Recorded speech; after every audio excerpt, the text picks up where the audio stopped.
Assalamualaikum warahmatullahi wabarakatuh. Yang terhormat kepada Bapak Dr. Andes Haji Yadiman SHMH dan rekan-rekan di Universitas Jenderal Ahmad-Yani. Saya Cynthia Wulandari. Hari ini saya akan sedikit menjelaskan mengenai definisi statistika. Untuk lebih lanjutnya, mari kita simak penjelasan dari saya. Di dalam materi definisi statistika, saya akan menjelaskan dulu tentang definisi statistika. Apa sih definisi statistika itu? Yaitu ilmu yang mempelajari bagaimana cara merencanakan, mengumpulkan, menganalisa, menginterpretasikan, dan mempresentasikan data. Jadi maksud definisi itu yaitu statistika, ilmu yang mempelajari atau yang bersangkutan dengan banyak data. Di dalam definisi statistika itu terdapat 5 arti. Yang pertama, merencanakan.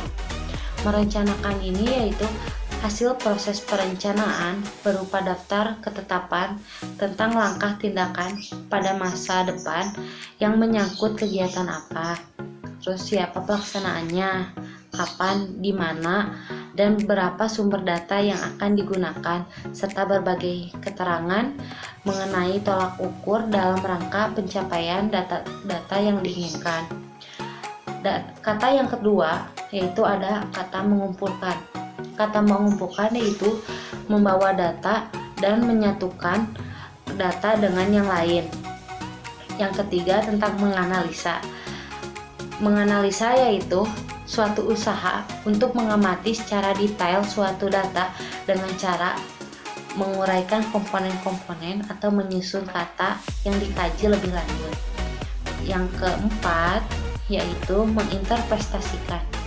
Kata menginterpretasikan ini yaitu memberi pendapat atau kesan atau pandangan teoritis terhadap suatu data, bisa juga diartikan dalam penafsiran data. Dan yang terakhir, kata mempresentasikan.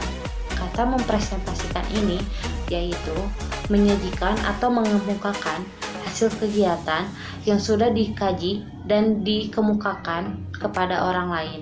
Di dalam definisi statistika ini ada tentang statistika dan statistik.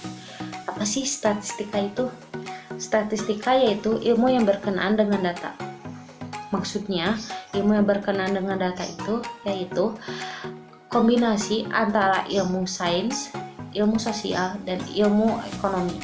Ilmu ini adalah sebagai penunjang untuk membuat data yang akan diperoleh secara efisien dan efektif. Dari pengumpulan data tersebut, statistika dapat digunakan untuk mengumpulkan dan mendeskripsikan. Yang dinamakan yaitu deskripsi statistika. Yang kedua ada statistik. Statistik ini yaitu data, informasi, atau hasil penerapan algoritma statistika pada saat itu.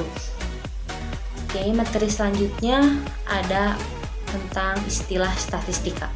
Istilah statistika itu ada 4. Yang pertama populasi, yang kedua unit sampel, yang ketiga sampel, dan yang terakhir adalah probabilitas.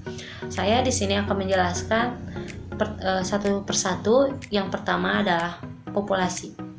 Populasi ini yaitu jumlah keseluruhan unit analis yang akan diselidiki karakteristiknya atau ciri-cirinya.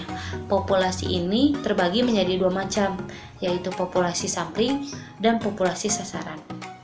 Yang kedua yaitu unit sampel. Unit sampel yaitu satuan-satuan yang akan diteliti atau dikaji dalam sampel tersebut. Dan yang ketiga ada sampel. Sampel ini yaitu sebagian dari unit-unit yang ada dalam populasi yang ciri-cirinya atau karakteristiknya sudah diselidiki dengan benar. Yang keempat ada probabilitas, yaitu tingkat keyakinan seseorang untuk menentukan terjadinya atau tidak terjadinya suatu kegiatan yang akan dilaksanakan. Ada materi tentang penerapan statistika.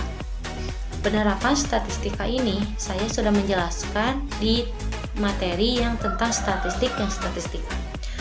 Akan saya perjelas yaitu penerapan statistik ada dalam ilmu alam atau astronomis. Ilmu astronomis ini yaitu ilmu yang mempelajari berbagai sisi dari mulai pembentukan dan perkembangan. Jadi, apa hubungannya dengan data statistik ini?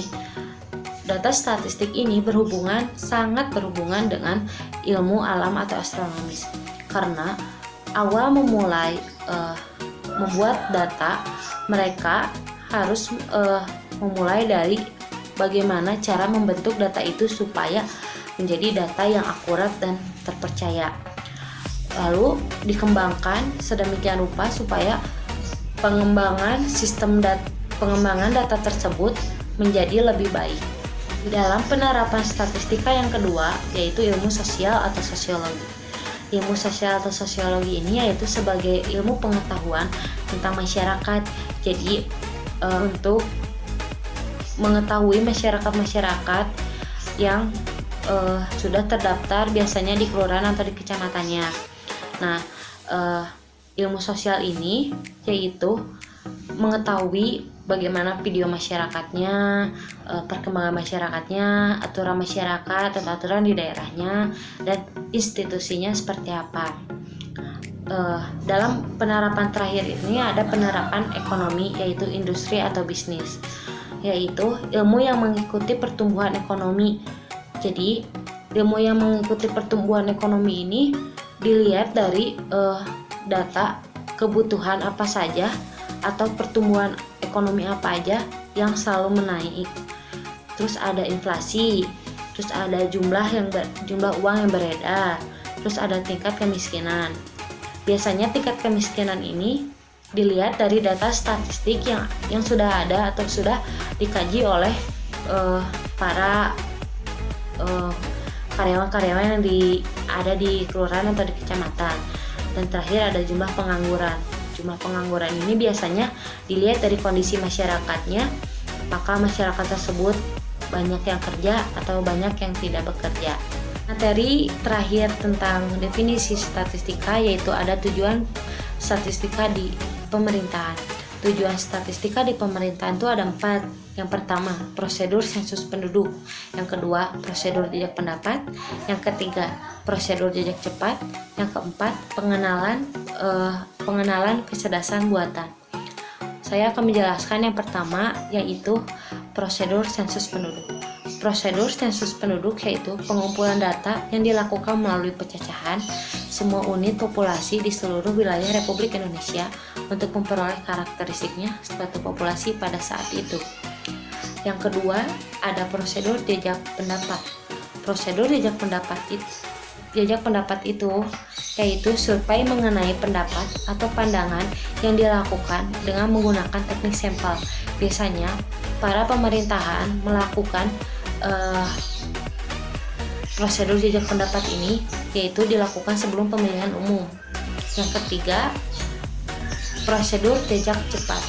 Prosedur jejak cepat ini yaitu sebuah metode verifikasi hasil pemilihan umum yang dilakukan untuk menghitung persentase hasil pemilu di tempat pemilihan suara atau TPS yang dijadikan sampel, misalnya perhitungan cepat hasil pemilu. Biasanya para pemerintah menggunakan prosedur jejak cepat ini supaya hasil pemilu biar cepat untuk disebarkan siapa yang menang atau siapa yang kalahnya. Materi yang terakhir yaitu pengenalan kecerdasan buatan, yaitu suatu sistem yang baru diatur dalam konteks ilmiah. Suatu sistem ini yaitu komputer. Kenapa komputer? Yaitu pengenalan kecerdasan buatan, karena komputer ini sangat membantu manusia atau masyarakat untuk memperoleh data dan untuk membantu masyarakat untuk mengerjakan sesuatu hal. Sekian dari saya. Mohon maaf apabila ada kesalahan. Wabillahi taufiq wal hidayah. Wassalamualaikum warahmatullahi wabarakatuh.